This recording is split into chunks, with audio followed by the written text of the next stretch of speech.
Welcome back to the First 42K podcast. And today I am very excited because I thought I was going to be joined by one inspiring guest, but it turns out it's two. I haven't just got Samantha Gash. I've also got little Harry as well. Hey, Harry. Hi. Hey, Sammy, how you going? Oh, this is like truly bring your child to work day. But do you know what? It's the first time I'm seeing like he can actually hold a bit of his own. Like, yeah, I kind of love it. This is a cool transition for us. Done. Good. Well, maybe not entirely. That's okay. Go for the blueberries now. He's doing well. Just to give some context, he is currently smashing a yo-go, as you do when you're about 4 years old. Is that right? We replenished the snacks before we came into the studio. Absolutely. Well, Sammy, I'm very excited for this podcast because you've been a huge mentor for me in my life, and I'm really excited to share that with other people and how, I guess, we met and also the incredible things that you do. You're an endurance athlete, global keynote speaker, social impact entrepreneur, a star on Survivor, co-founder of Her Trails, wife to an absolute beast in Mark Wales, and as we just heard, a mother to one of the cutest kids on the planet, Harry. Sammy, you do a lot. I wear many hats, but I think a lot of people do that, and I think at any one point you can lean into like some part of that identity, but it's like the amalgamation of all the things that we do that, you know, drive us. Yeah, well said. I mean, I don't know what amalgamation means, but bring together. I mean, I started to get it, but there you go. I think you're very, very wise with your words. That's unreal. Well, so I started following you back in 2017. It was, I guess, a transition period for me. I was been a footballer my whole life, and then I ran my first marathon. And I was looking for sources of inspiration, and especially in Australia. And then I often say to people, I think Samantha Gash was my first real running crush. Oh, I love this. It's just like, it was, achieving that first marathon, and then how do you go further? And once I heard your story, I was like, I need to listen to more and more of that. So it's a hard one for me. I don't even know really where to start with you, but yeah, you've achieved some incredible things. And we first met in 2018 following that. When I knew you were one of the ambassadors for the Bali Hope Ultra, which was a race that I signed up to. Have you always been a runner? Take me back to your upbringing, because I think, you know, where you're at right now, it might be hard for people to believe that you weren't always a runner if that's the case. I mean, I remember when we first, just to backtrack a little, I remember when we first caught up. We caught up in Croydon. And I don't know how, like, did you reach out to me? I'm not sure what it was, but for whatever reason, you said that you're going to do the Bali Hope, and then you also had these big plans of doing this run around Australia, which, wait, you've told everyone you're doing the run around Australia. Yeah, that's right. Like, whoops. No, all good. Spoiler. And I remember we caught up, and there's just some people when you meet them that even though it's not clear to them or even yourself how they're going to get to where they hope to go to, you just believe it. Like, you really feel it. And I have a lot of people who reach out to me on socials and kind of like share their lofty aspirational dreams. And, you know, I don't always know all these people, so it's hard to make a gauge. But when I met you, I was like, this guy's he's going to do it. Was it the fact that I ran there that made you think that? No, I thought you had a long way to go in your planning and your training. But I don't know. There was just this combination of wanting to find a process to reverse engineer what the dream was. And even though the process you currently had, I would say probably wasn't serving you particularly well, you were so open to learning from people around you, but you're also really, that's Harry Little, is that a good glass of water then? Yeah. But at the same time, you were also very, like, there was this balance of open-mindedness, but also like belief in yourself. And I think you've got to have both of those things to embark on these big adventures. Yeah, well said. No, thank you very much. I think, I did reach out to you because I felt like I had really strong motivations and reasons why to achieve this goal, to run around Australia and to run 50 marathons in 50 days in honour of my teammate. But at the same time, I was wondering, you know, am I training in the right way? Which I quickly found out by doing 3 long runs a week and running to university from where I live in Vermont all the way to ACU was not the right approach. So I'm glad that, you've been able to share so much knowledge and wisdom with me. And one of the most beautiful things I think that came out of that day, I don't know if you recall this, but we were there for about 2 hours, which was a long time, which was amazing. And then I was so happy. I thought, I'm over the moon. She's just passed on so much just kind knowledge and wisdom. And I went up to pay, and you said, in the future, you'll have another young guy or girl, someone reach out to you who wants to do something similar, pay it forward, and you tapped your card. Oh, God, that was nice of me. It's so nice. I do believe that. I mean, I've had people who have done it to me, and like, one of those people that's done it for me, David Jones, also founder of First 42, and Dave has always been like that with me. And I think when you have people modelling that type of behaviour of like care and contribution, and it not being done in a way of like, you can't hold this moment yourself, but I'm supporting you for your next step, that's powerful. Yeah, no, thank you. And yeah, I think it was a beautiful day that's blossomed into a very nice friendship. And from there, you being able to share DJ and Jace with me, who have changed my life. I think it's not just the two of them, but it's you as well. It's all these mentors and coaches and people that you've provided me access to. And I think it's just so special that you've been able to have that impact on my life. So thank you very much for that. Well, going to kind of like the question that you asked of like, did you always have this background as a runner? The answer is no. I really only kind of fell into running in my late teens, and very much as a means to distract myself from my obsessive personality type when it came to like studying for exams.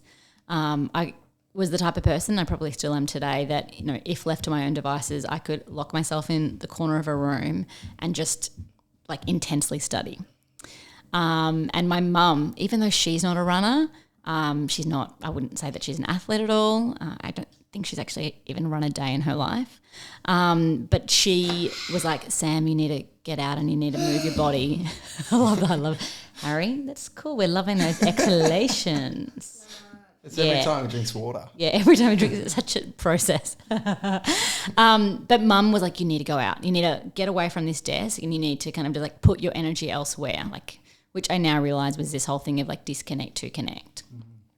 And so I live near that Listerfield Lake, and I would, like a 6K loop, like this, the tight loop around the lake. And it was really where I was the most content.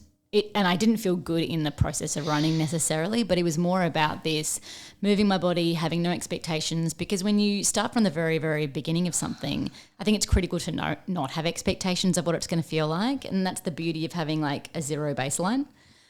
It's sometimes as we get incrementally more successful, or we understand how far we can go, then we can be really critical on ourselves. But in the early days, it was just this new thing. I'm making so many gains so quickly. So I would say I started as this very recreational runner that was more like this ability to have mindful movement.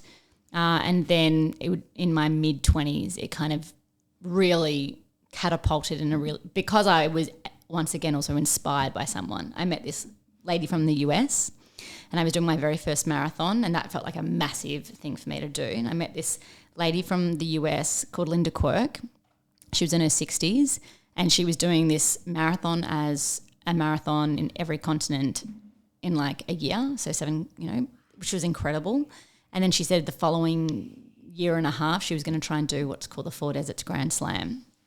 And at that point I was like, I can't believe I just finished a marathon, let alone the idea of this woman now telling me that she's going to do essentially 6 marathons back to back times 4 in one calendar year in the hottest, coldest, driest and windiest deserts on earth. And I'm like, when you meet someone like that and you're like, I want to be near it. Yeah. Like I want to support you, but I also kind of want to be in that magnetic field. Yes. And so she told me how expensive the race rego was, and it was like $3,300.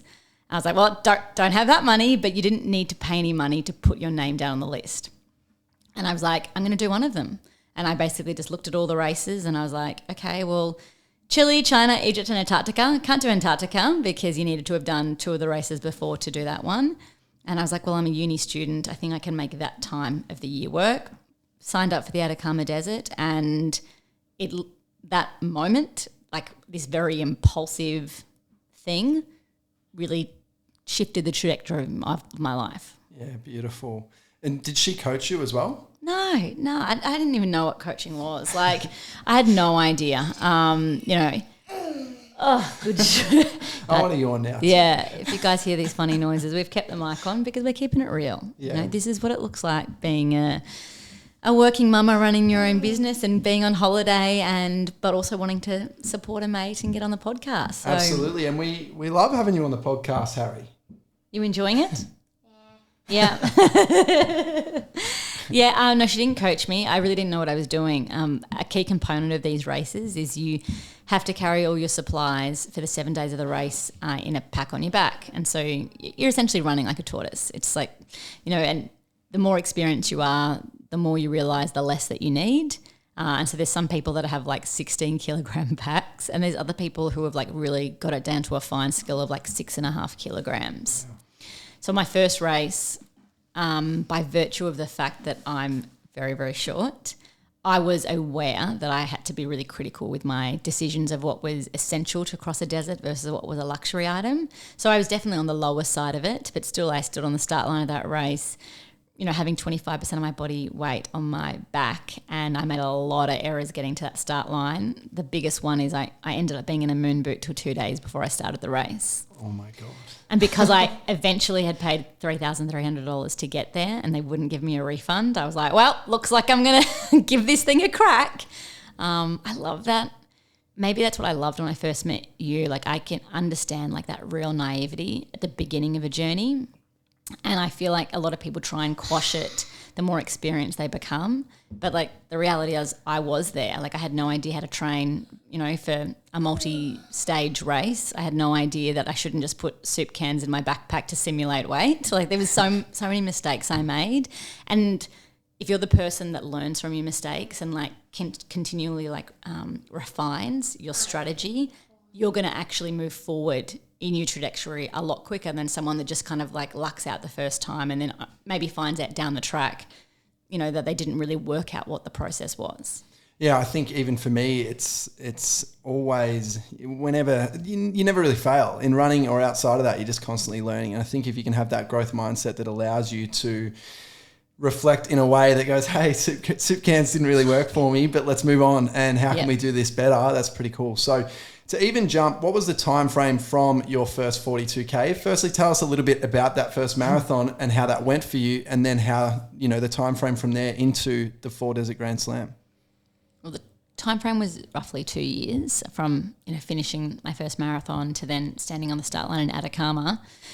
It's not a romantic story of like incredible bliss crossing that finishing line. I had never trained for anything like a marathon, but it scared me so much that I knew that I needed to have like a structure, and I downloaded a training program, and it was probably the first time in my life that I've methodically followed something.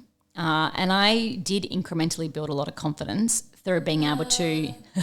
That's what I love so much. And one of the reasons I wanted to create this first 42K podcast is I think often people, when it comes to the thought of running a marathon, they completely freak out and they think, oh, well, this person's an amazing runner. They must have had it sorted. They must have ran a beautiful first marathon. And I think all of us in a different way struggled through that marathon so much. So it's actually really refreshing to hear that it wasn't easy, that first marathon. No, even with a training program. And but that's kind of the point.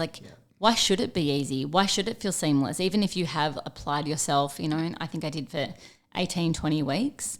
I was still like, how you only really run up to 32 Ks in your training program. Well, at least that's what I did in this lead up to my marathon. And I love how they think like, oh yeah, you're just going to magically be able to do those final 10 Ks on race day, like with the adrenaline and everything. But it's a big leap when you go from something that you kind of feel like because you've done it in training a couple of times, to then jumping up significantly on the race day. It's going to be hard. It's going to be uncomfortable. And you're going to have sometimes like a lot of doubt whether your body and your mind are going to work with you. What are some of the tools that you use when you're in that dark space in a race? Something that helps you break it down and get through it, so when other people are at that 30 kilometre mark in their marathon or the equivalent in a bigger race, how do you push through that? I think the first thing to remember is when you're at a state of overwhelm, you often feel like you don't have many options at your disposal. And that's when people typically quit. So it's important to try and not get yourself into like over the red line. And the red line is like when you've pushed so hard, you know, you can't get your breathing under control, you know, you're spinning out. But if we also just talk about mental overwhelm, like when you're starting to freak out that it's not possible, that you're in unsafe territory. And so for me, like the more you try, the more you realize what it feels like. And you can do that in training. You can do that in your half marathon efforts. But for me, what I realize is there's actually a lot of things that you can do to make life a little bit easier. And the number one thing is you can slow down. You know, I think we sometimes get caught into this belief that we have to run at a certain pace. And if we slow our pace down and all of a sudden like our first half was, you know, at X pace, but then the second half is going to be 10, 15 minutes slower, sure, it's not ideal, but it's probably the reality for the majority of people who do their first marathon, you know, that you're not going to negative split this thing. Yeah. So you can slow down. Another thing that you can do is, you know, you can make sure that you're staying on top of your electrolytes, your nutrition. It becomes like a really nice thing to distract yourself by like, okay, every 45 minutes I have a gel. If it's in a hot climate, like how many times am I getting my electrolytes in? Do I need to take an electrolyte tablet? Like these are things that can be more incremental checkpoints for yourself, for your brain to distract from the pain, but are also supporting you as well, like keeping your body intact. I mean, you can start to talk to people. Don't feel like you have to do this thing on your own. The cool thing about the majority of like marathons in Australia are there are people around you. And a lot of the time if you're feeling bad, I guarantee you someone else is feeling crap. And you always have the ability to be positively or negatively influenced by the people around you. I think it's a choice. And I think why not also give some good energy to somebody else? And that fuels them, that fuels you. And you kind of just can stumble through those, you know, maybe a half a kilometre. Sometimes people end up running the back end of a race with someone because they've shared adversity. And that it's that relationship that you remember down the track. So well said. Yeah, you can build beautiful friendships on the back of that. And I think even another thing you could do is like, without even telling someone that you're like running with them, you could just look at someone in front of you and you go, I'm going to stick with them. And it's just this mind game you play with yourself. Like, they're my friend now. I'm going to stay with them. And the coolest thing is when you get to the finish, like particularly if they're behind or you're in front and you kind of do this thing, like it does happen. Like in these races, there's these unspoken relationships that start to get formed. And you get to the finish and I've had many times where someone goes, oh, you really got me through that section. And you're like, oh my God, you really got me through that section. So it's just this, I think the biggest thing to remember is when things are getting hard, kind of find a way to celebrate it. And even though you can't understand what the celebration is about in that moment, listen to someone like myself and Sean who have done this time and time again. You will be celebrating that down the track. So just the belief by backing in people who have been there before, going like, oh, this feeling is awful, but I've been told by Shawnee and Sam, like this is the moment that I'm going to relish and cherish later on.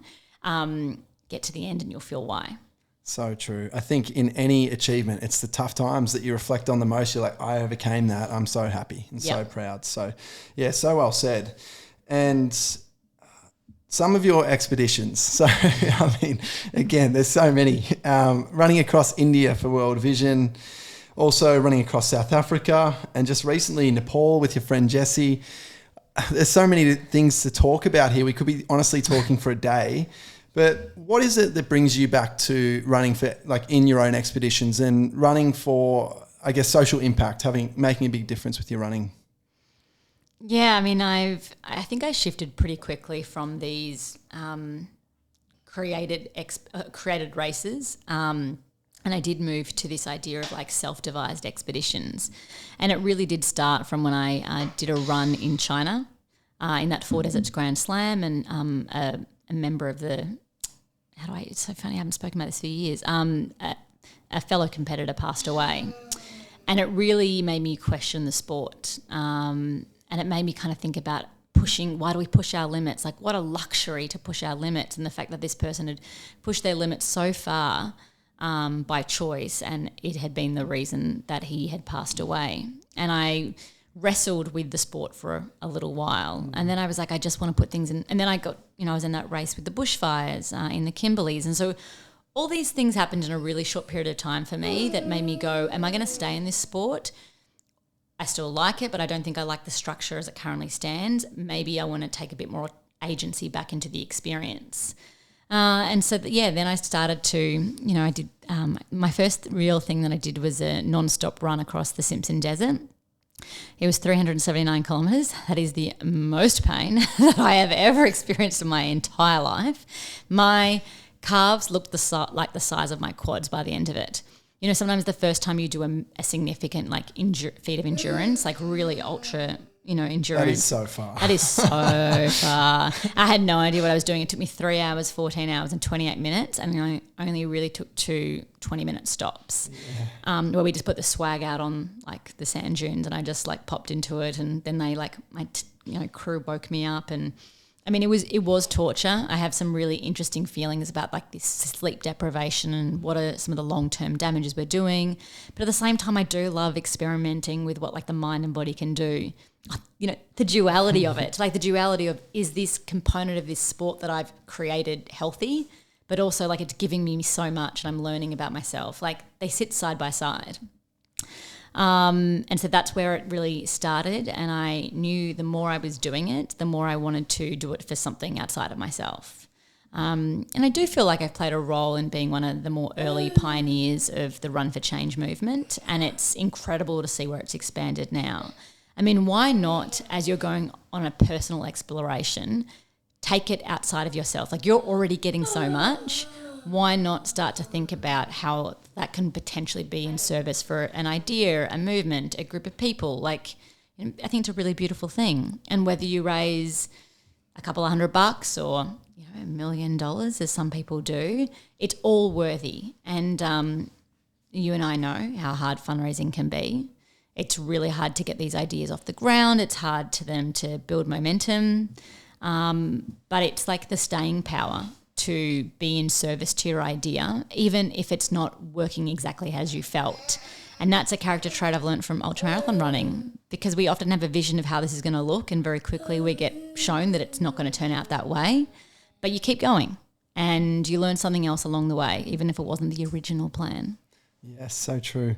I haven't told you this, but I have signed up to a 200 miler in June. Did you? You didn't tell me this. No, I haven't told you this. Okay, it's cool. The BVRT 200 miler. So BVRT. Brisbane Valley Rail Trail. Yep. And I'm going to be like, I think hearing about the Simpson Desert, I knew a little bit about it, but to hear it from you then, I'll be definitely asking you some questions. So in the where are you lead up to going? that. It's in Brisbane, so it starts at Ipswich Grammar School and you go to, I think it's a town called Yarraman, so it's 100 miles away, and then you have to turn around and run 100 miles back.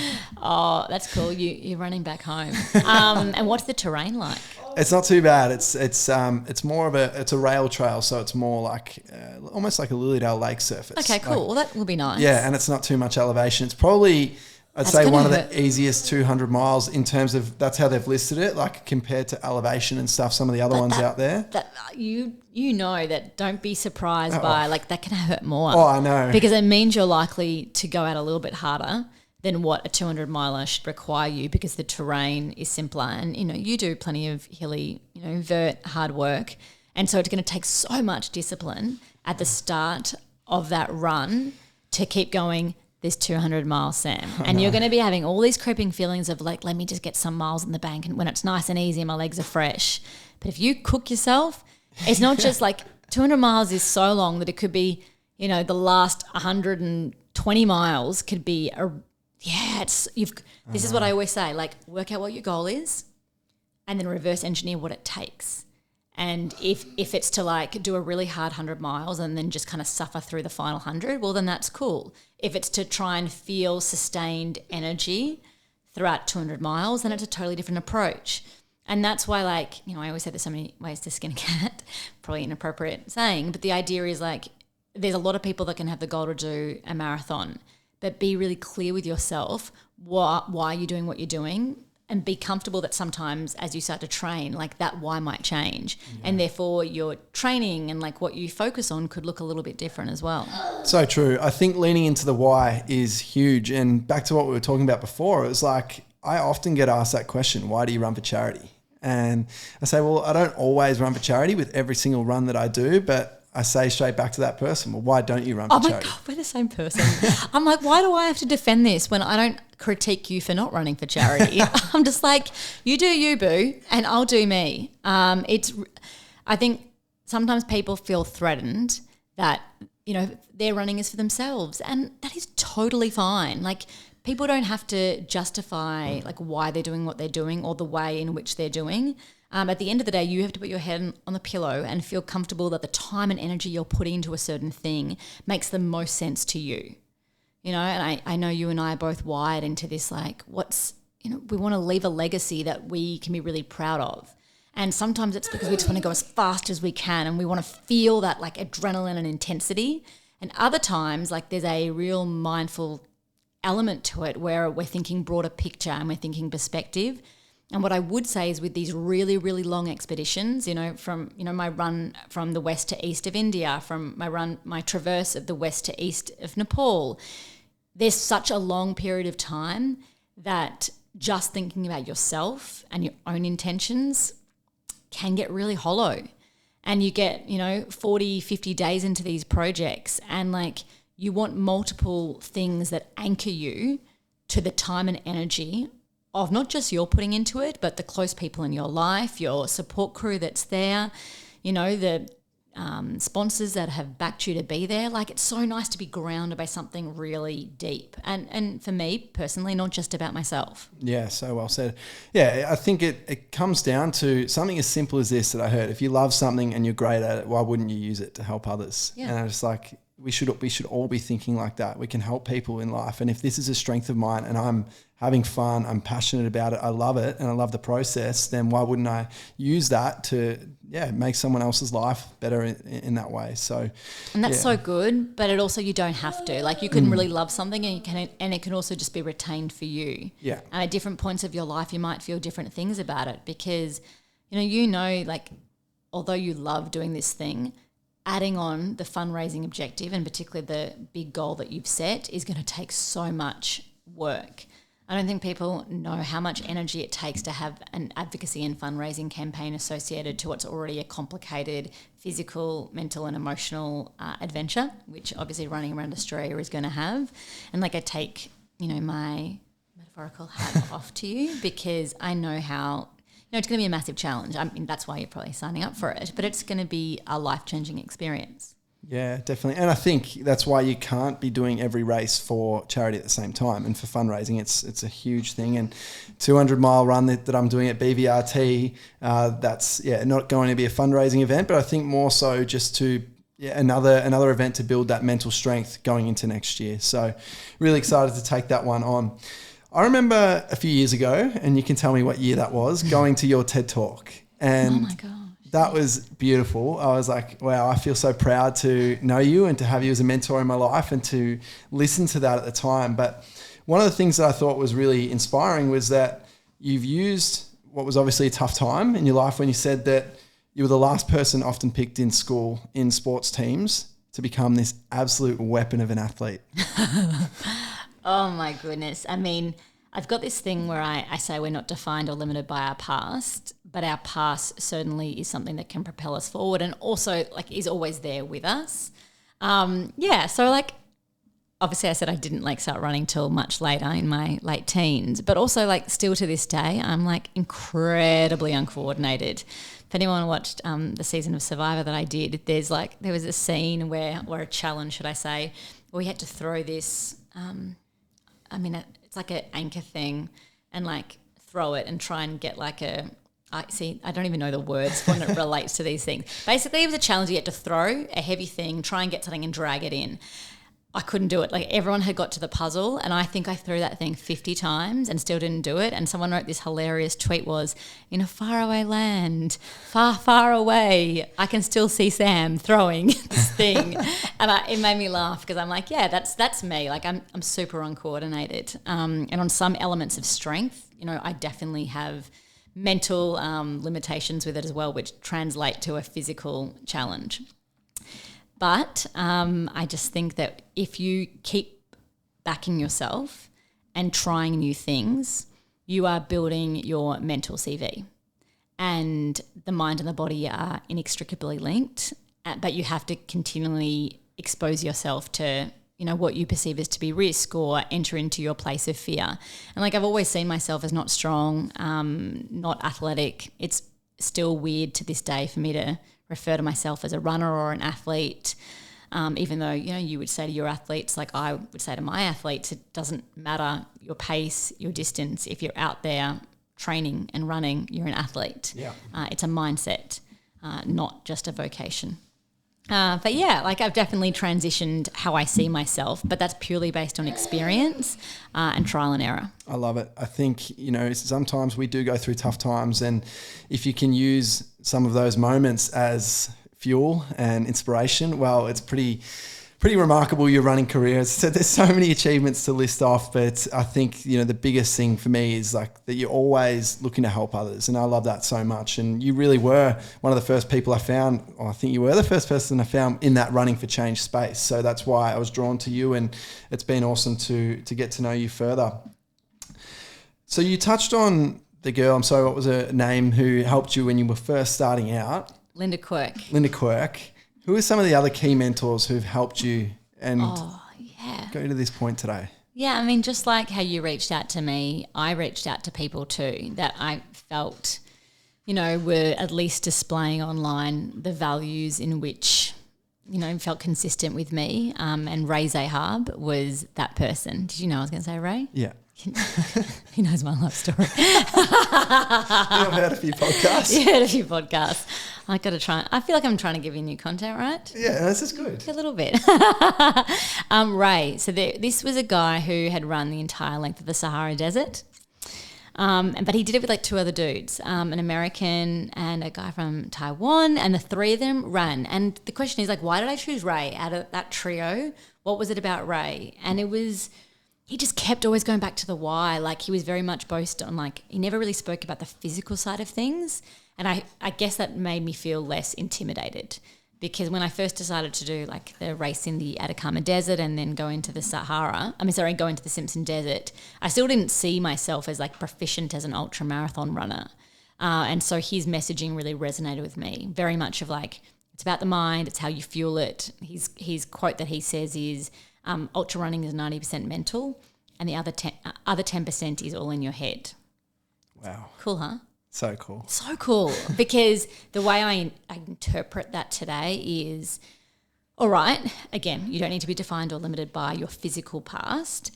Everything really begins with your mind. And so if you're fueling your mindset with this belief of, you've signed yourself up to going all the way across the Simpson Desert, God, it's going to be so hot. It's going to be so long. Your feet are going to get sore. You've never done something like this before.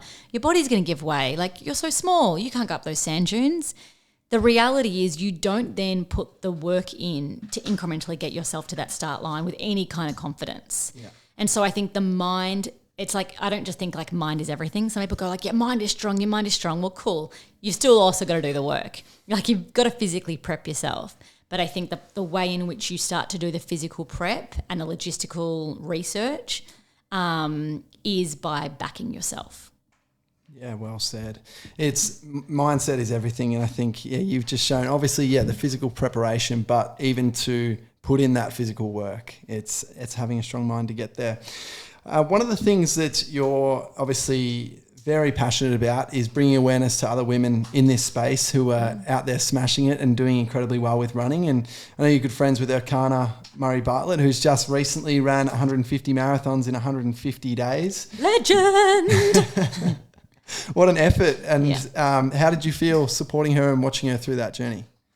Erkana reached out to my teammate Jessie when we were over in Nepal. It was actually the first time I'd heard of her, which surprises me considering she's, pretty established ultra runner based in Melbourne. And, she's incredible. She was already, in the early stages of her run, down all the way back to Melbourne. And we were in some pretty challenging environments and circumstances in Nepal. And it was just very comforting, feeling that camaraderie.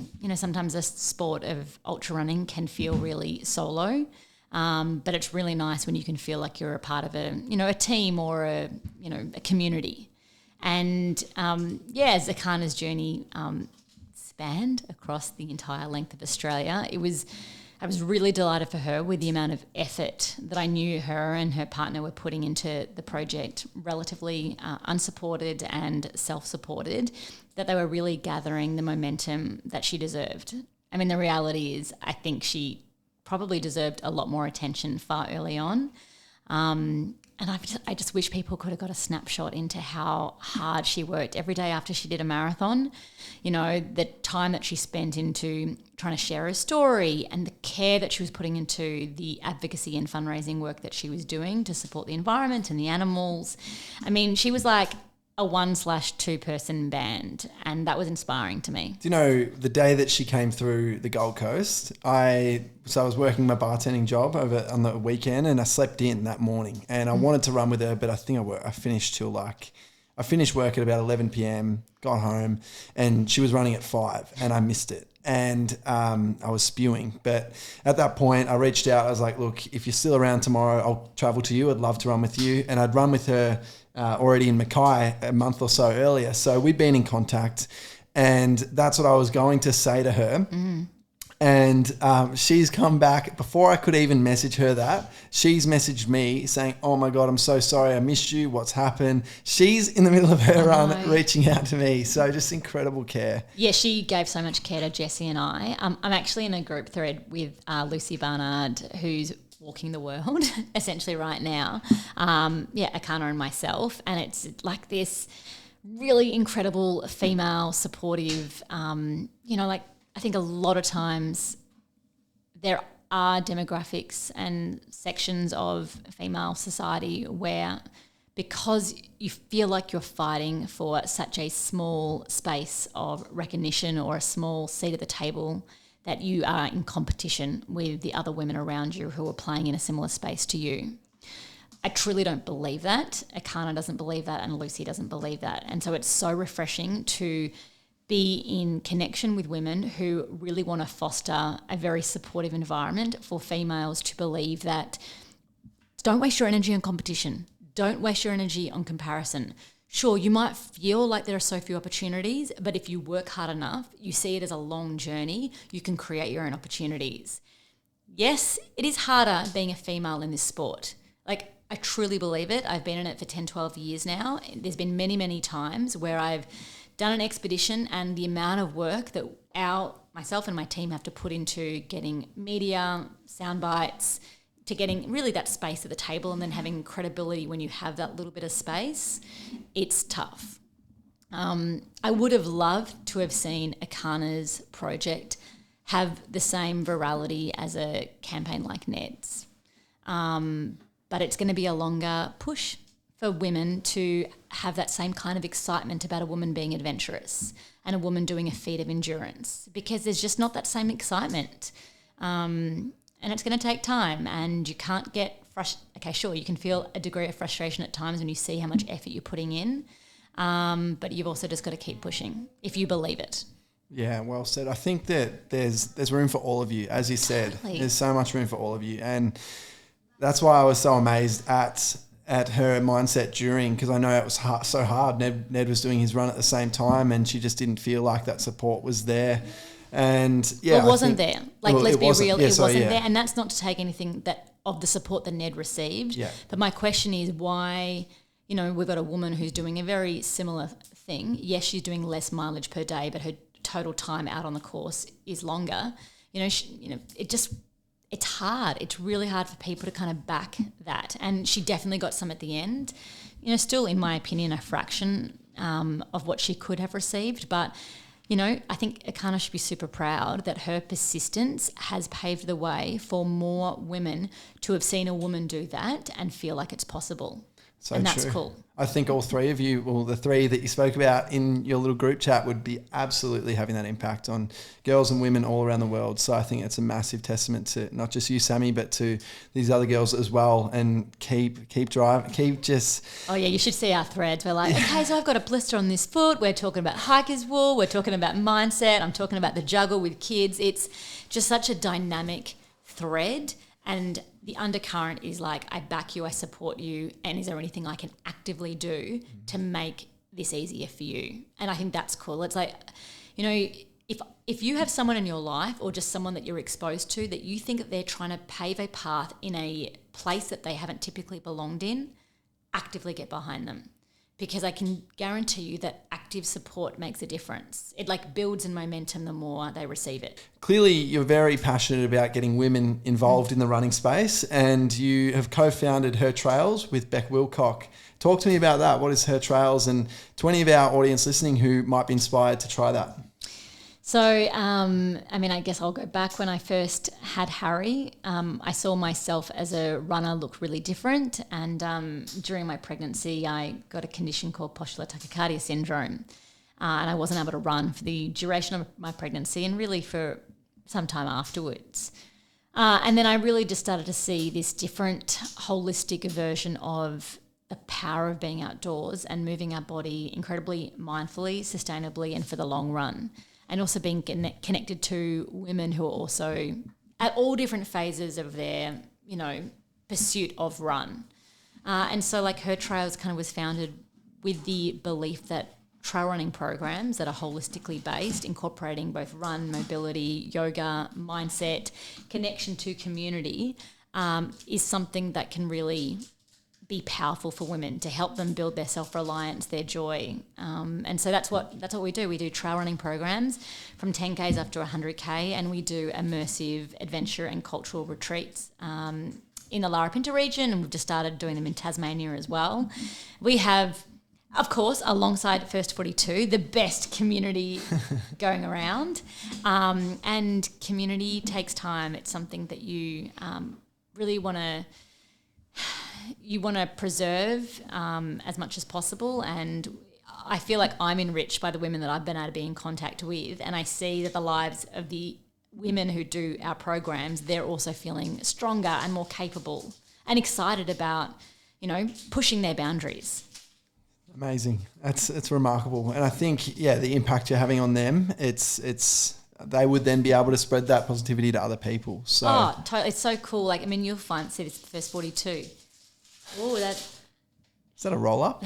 It's a healthy roll-up. I haven't seen roll-ups for years. Sort of true. All true fruit.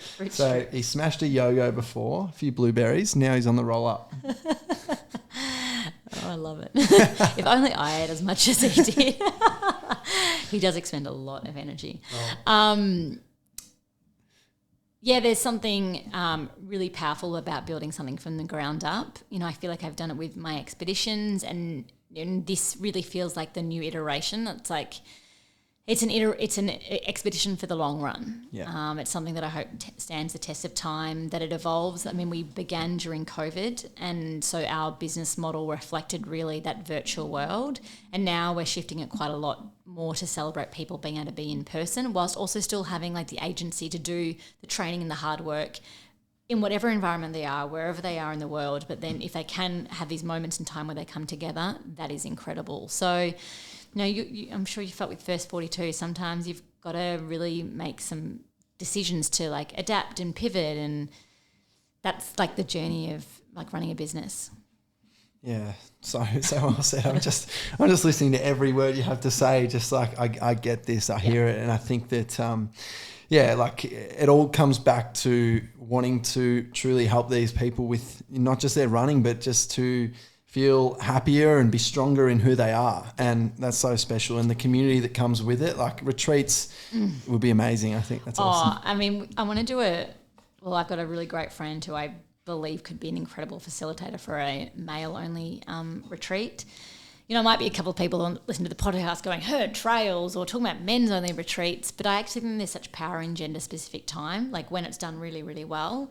There is a shared experience, and, the women who go on these retreats, they are so committed to being in that space and, doing the work. And I think a lot of the times when you're operating an autopilot, you don't have the energy or the capacity to think about who you are and where you want to go to. And if where you want to go to is really different than where you are right now, you have to, we talked about before, reverse engineering. Yeah. You don't just reverse engineer the goal to do a marathon. You often have to reverse engineer any goal that you want in your life. But you have to take the time.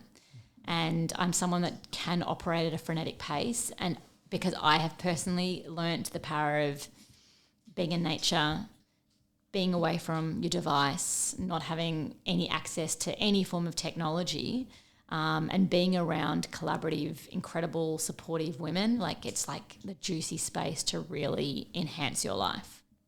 Yeah, but one of the things I love about what you were saying earlier is that it's like, even though you wear all these different hats, you have periods of focus dedicated to different things. Because often I think we see people out there like Okana who've just done this extraordinary achievement, Ned, your incredible transverse across Nepal, and people are like, that is phenomenal. I want to do that. All right, let's get started almost straight away whilst working full time and all these other things. And we need to understand that when you're out there, it's like, yes, it's physically hard, but a lot of these other things are taken care of.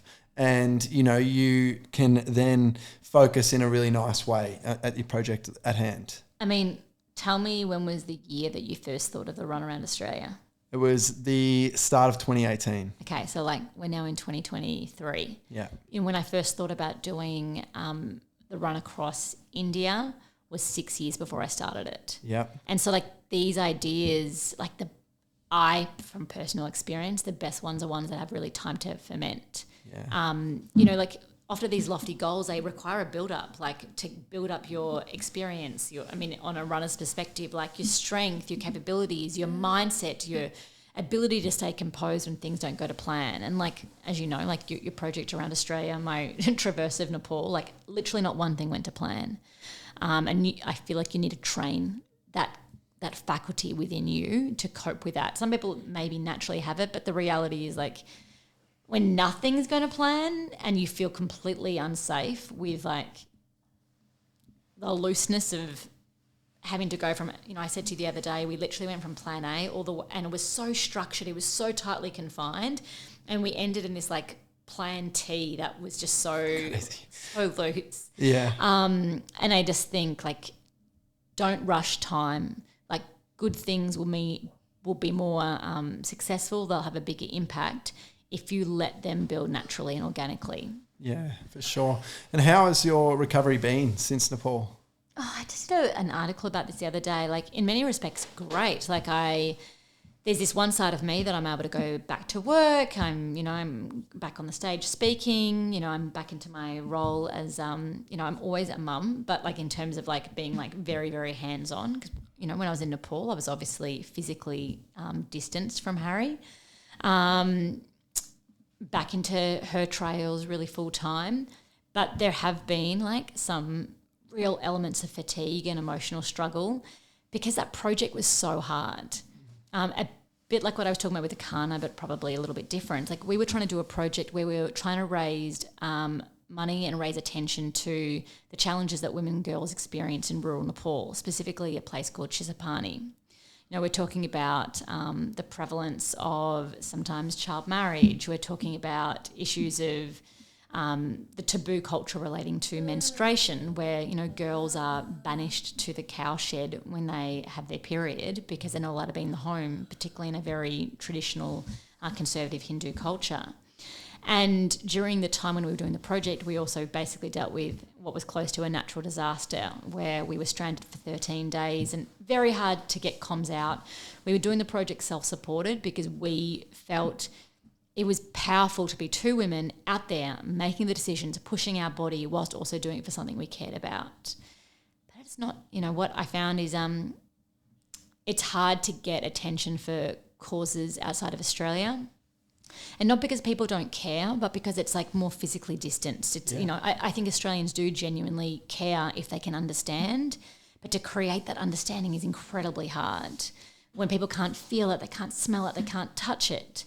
And so we worked incredibly hard, like sharing these stories. And sometimes it felt like you were like I could almost attribute every donation that was made to considerable hard effort and multiple series of exposures of stories, phone calls, emails. Nothing came easy. And there was an emotional drain for working really, really, really hard at something that you felt was important, but didn't necessarily get that build up or that kind of take up, should I say. Sometimes, it can make you a little bit skeptical. people don't care. And I'm like, no, they do care. It's just really hard. Yeah. And as opposed to being completely disillusioned and like throwing it in the basket, you have to just go like, this is the long game. If I care about this issue, it's not just about doing a 50-day traverse across Nepal. It's about now, we've got all this incredible content that we self-filmed. We're converting into a 4-part series and a short doco series. It's about taking these stories onto the stage, where I'm really lucky to have a career where I can talk about this stuff in long form. Social media post, it's one moment in time and then people forget. It's about taking the time to write an article to talk about like the process of burnout and how that can be applicable to everyone's everyday life. I feel that if you care about something enough, you're willing to go at it even when people don't want to pay attention.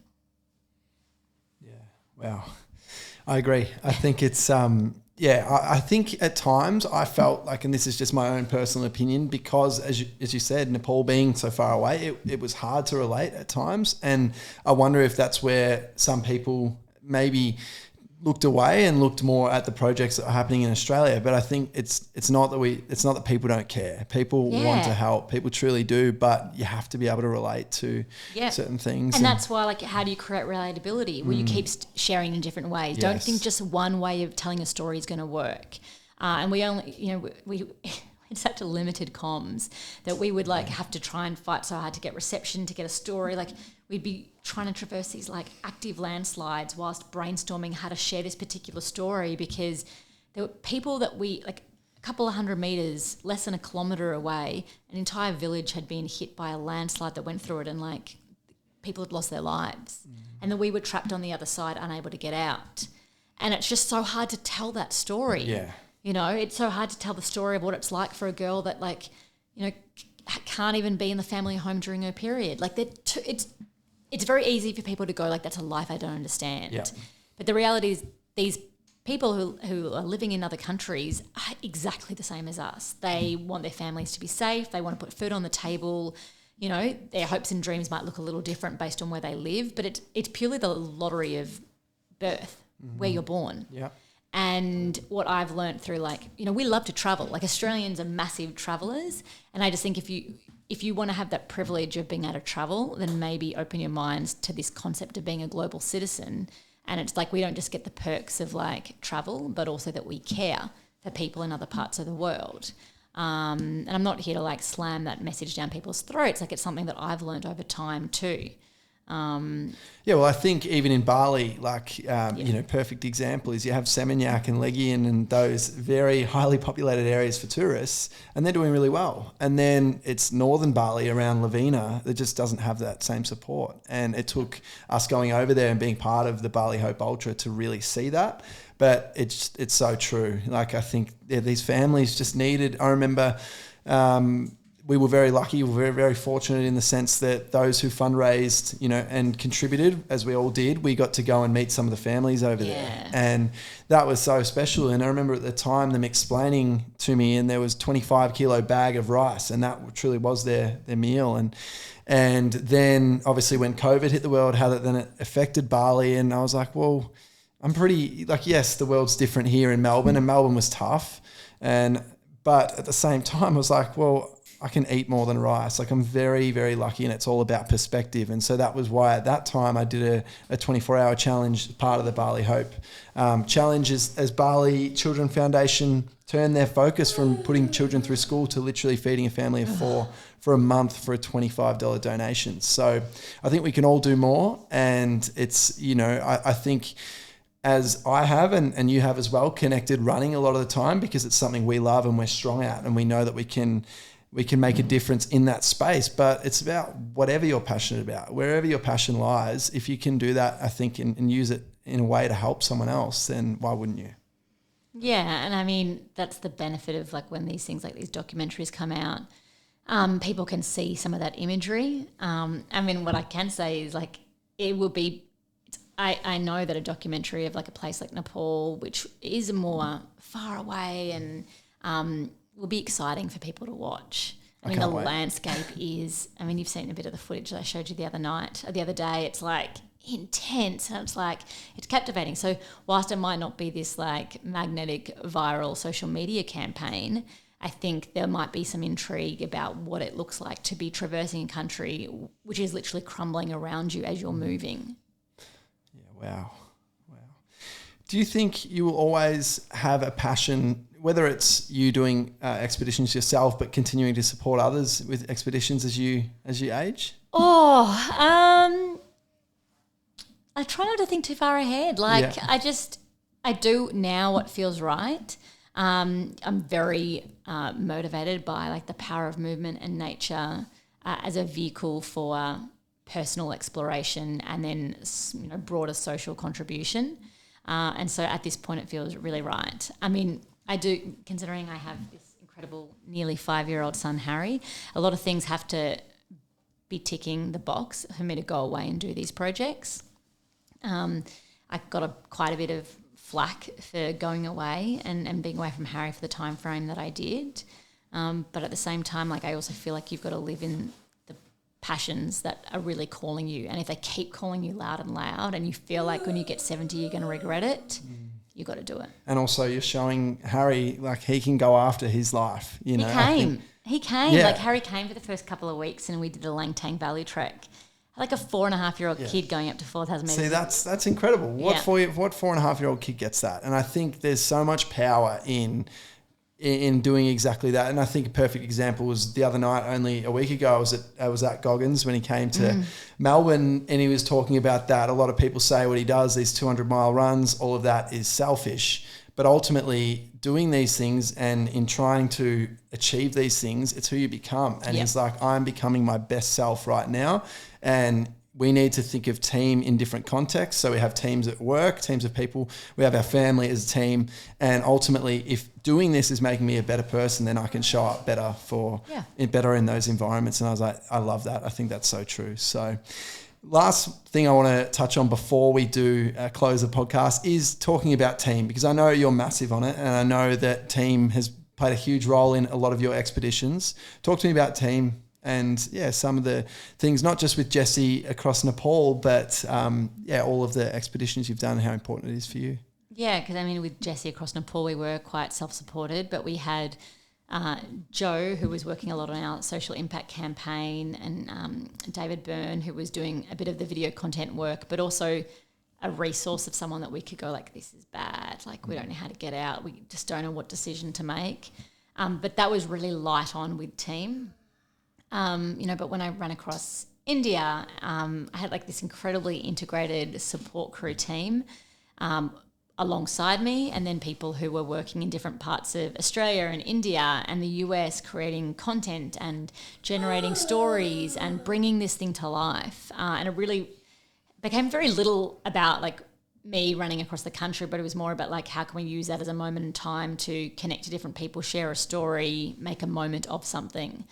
Team is, I go in waves of wanting to do solo pursuits, and then I realize like sharing experiences, connecting a series of people who have the same vision but have different skill sets, that together your varied skill sets brings this really rich, deep, exciting, experience. I don't try and look for carbon copies of me, because that would probably be very intense. But my incredible mate, Nick Davidson, I've worked with him in different, I like to work with certain people that I really enjoy, and then like their skill sets kind of just typically blend. So Nick has a graphics agency called The Bushy Creative. He started by creating my websites, and then he came out and like filmed when we did like my first trip to India. And then we created the relief run together in 2020 during the bushfires. And I think if you like the people that you work with, you're more likely to do really great stuff together. And you get to share it with the most important people in your life. Yeah, like I think so often people are focused on the destination when ultimately it's the company and the journey. And I had to look back at my Run for Wishes Cairns to Melbourne run from 2022, and I can't love Maxi, enough. And we're closer now than ever, So I think it's a beautiful thing, and we need to give these people credit who make these projects possible. So, Sammy, it's been an absolute honour of mine to have you on the podcast. Where can people find you if they want to connect? So they can find me at Instagram at Samantha Gash. at her_trails, hertrails.com. You can find more information about our programs, and you can ask Shawnee some information about me too. He seems to have done a very good job on knowing my biography, so I'm sure you could answer a bunch of questions. Well, this is only the 9th episode of the podcast. I'm slowly getting there, starting to do a little bit more research. It's doing good. It helps, huh? Yeah, it does help. Yeah. And thank you very much, Sammy, and keep doing the amazing things that you're doing in the world, and keep inspiring so many people, not just women out there, people like myself, to go and get after it in the running space, but even more than that, just to be the best person that they can be. So thanks again. Such a pleasure, Shawnee.